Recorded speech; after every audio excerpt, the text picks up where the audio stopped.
Hello दोस्तों, welcome to back my YouTube channel RV tech educations में आपका फिर से एक बार स्वागत है। पिछले सेशन में हमने फाइल टैब कंप्लीट किया था, जिसमें हमने सीखा था न्यू फाइल को ओपन करना, न्यू फाइल बनाना, फाइल को ओपन करना, सेव फाइल और सेव एज के बारे में हमने देखा था। सेव एज क्या होता है, प्रिंट, एक्सपोर्ट और भी फाइल्स को प्रोटेक्ट करने के लिए हमने देखा था कि किस तरीके से फाइल को प्रोटेक्ट कर सकते हैं, जैसे कि फाइल में इंक्रिप्शन, पासवर्ड वगैरह ऐड करना, प्रोटेक्ट करना करंट शीट को, प्रोटेक्ट करना वर्कबुक स्ट्रक्चर को लेके। अगर आपने पुराने वीडियोस नहीं देखे तो एक बार पुराना वीडियो भी प्रेफर कर लीजिएगा, मैं लिंक बायो में दे दूंगा। आज के सेशन में हम देखने वाले हैं होम टैब में क्लिपबोर्ड सेक्शन और फॉन्ट सेक्शन और अलाइनमेंट सेक्शन। ओके, तो आज के लिए हम इतना कंटेंट कवर करने वाले हैं। सबसे पहले बात करता हूँ मैं यहाँ पर। पहले तो हमने कोई भी एक छोटा सा डेटा ले लिया है जो हमारे पास पहले से डेटा था।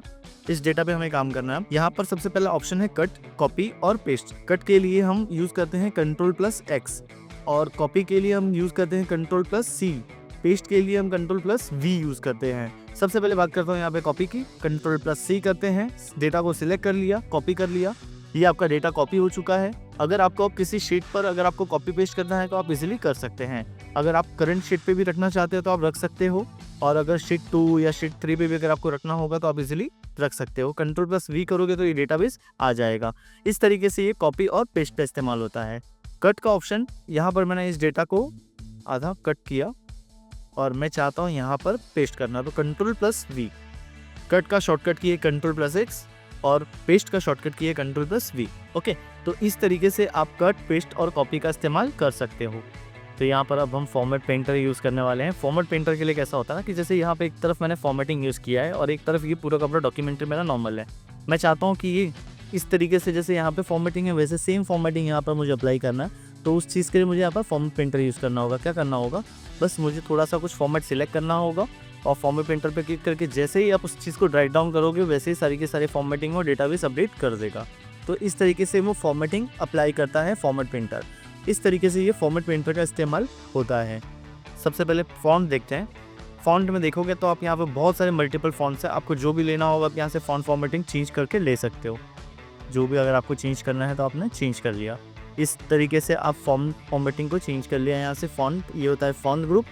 उसके बाद यहाँ से आप फॉन्ट को डिक्रीज और इंक्रीज भी कर सकते हो इस तरीके से। ये है बोल्ड, इटैलिक और अंडरलाइन।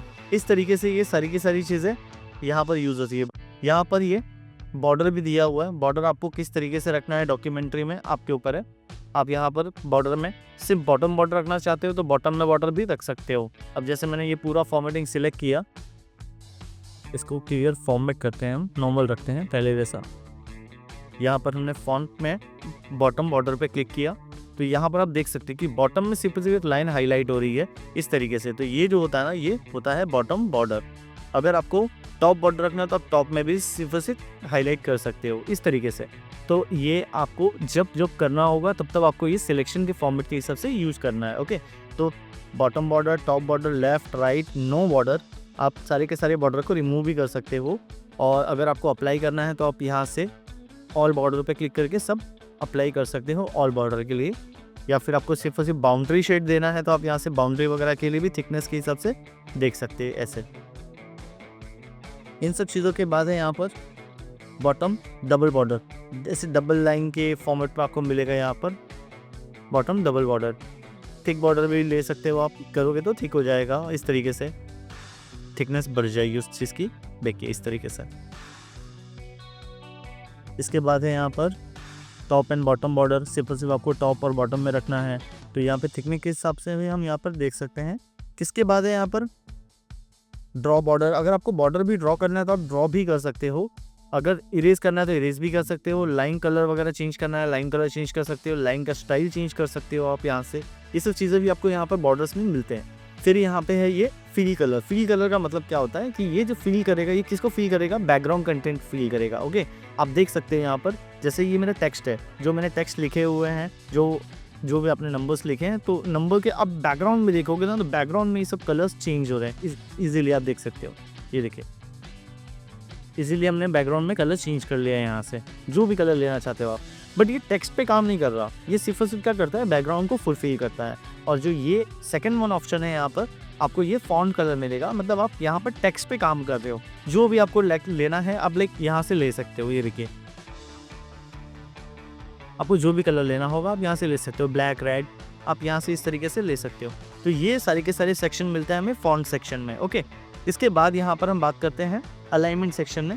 अलाइनमेंट सेक्शन में क्या क्या चीज़ें मिलती है, टॉप अलाइन, मिडल अलाइन और ये है बॉटम अलाइन। अभी यहाँ पर एक मैं छोटा सा आपको उसको दिखाने के लिए यहाँ पर कुछ टेक्स्ट लिख लेता हूँ।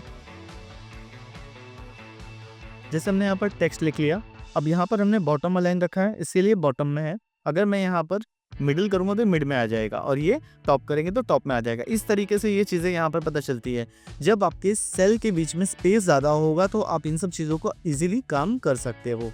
तो ये सब चीज़ें आपको यहाँ पर मिलती है। आप यहाँ से अलाइनमेंट भी चेंज कर सकते हो, अलाइन लेफ्ट कर दिया, ये सेंटर कर दिया और ये राइट कर दिया। इस तरीके से सब चीज़ें भी यहाँ पर हमें मिलती है। तो इस तरीके से सारी की सारी चीज़ें हैं। अभी सेक्शन को हमने सिलेक्ट किया है, यहाँ पर हम एंगल क्लॉकवाइज भी रख सकते हैं। इस तरीके से हमें रोटेट करना है तो रोटेट भी कर सकते हो आप। एंगल क्लॉकवाइज में आप इस तरीके से भी यहाँ पर मूव कर सकते हो। वर्टिकल टेक्स्ट फॉर्मेटिंग में रखना है तो वर्टिकल कर सकते हो, इस तरीके से भी रख सकते हो। रोटेट करना है तो रोटेट डाउन, इस तरीके से। आपको इसमें से अगर कुछ फॉर्मेटिंग चेंज करना है तो आप यहाँ से भी क्लिक करके देख सकते हो। जैसे आपने अलाइनमेंट पे क्लिक किया और फॉर्मेट सेल अलाइनमेंट पे गए और यहाँ से आपने इस चीज़ को सेंट्रलाइज कर दिया, ये आपने यहाँ से सेंट्रलाइज कर दिया। ओके, तो यहाँ पर आप रेंज भी दे सकते हो जिसकी वजह से एंगल वगैरह यहाँ पर रोटेट हो जाए। और ये हमने ले लिया है यहाँ पर जीरो सीक्वेंस में लिया है तो ये ओके, इस तरीके से ये ले लिया हमने। तो ये चीज़ें आपको मिलती है यहाँ पर। उसके बाद है रैप टेक्स्ट। रैप टेक्स्ट में क्या होता है, जब कंटेंट ज़्यादा होता है ना तो सेम कंटेंट हम यहाँ पर, जैसे ये नाम है,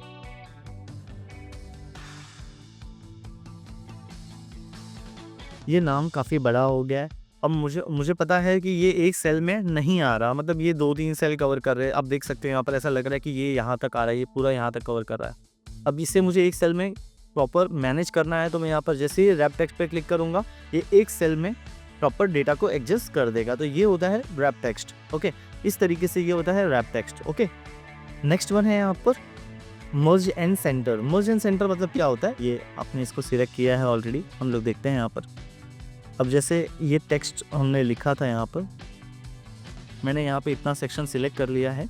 अगर मैं यहाँ पर मर्ज एंड सेंटर पे क्लिक करता हूँ तो यहाँ पर आप देख सकते हो मेरा टेक्स्ट प्रॉपर सेंटर सेक्शन में आ चुका है।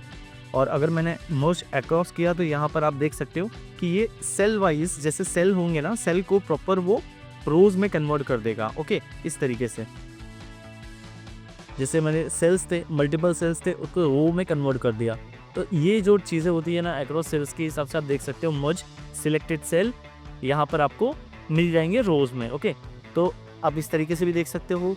आप सेल को मर्ज भी कर सकते हो इस तरीके से और यहाँ पर अनमर्ज भी कर सकते हो। ओके, अब जैसे हमने यहाँ पर अनमर्ज भी कर दिया इसे, अगर मैं चाहता हूँ इसे मर्ज करना तो मैं इजीली इसे सिलेक्ट करूँगा और यहाँ पर मैं मर्ज एंड सेंटर में क्लिक करूँगा तो ये कंटेंट मर्ज भी हो जाएगा और सेंटर में आ जाएगा। मैं बस आज हमने ये पूरा अलाइनमेंट सेक्शन तक कंप्लीट किया है। नेक्स्ट सेशन में हम नंबर्स स्टाइल के डेटाबेस को कवर करेंगे। तो आज के सेशन में बस इतना ही, मिलते हैं नेक्स्ट सेशन में। आपको मेरी ये वीडियो जानकारी पूर्ण लगी हो तो चैनल को सब्सक्राइब करें, लाइक करें, कमेंट करें, घंटी वाले बटन पर क्लिक करें।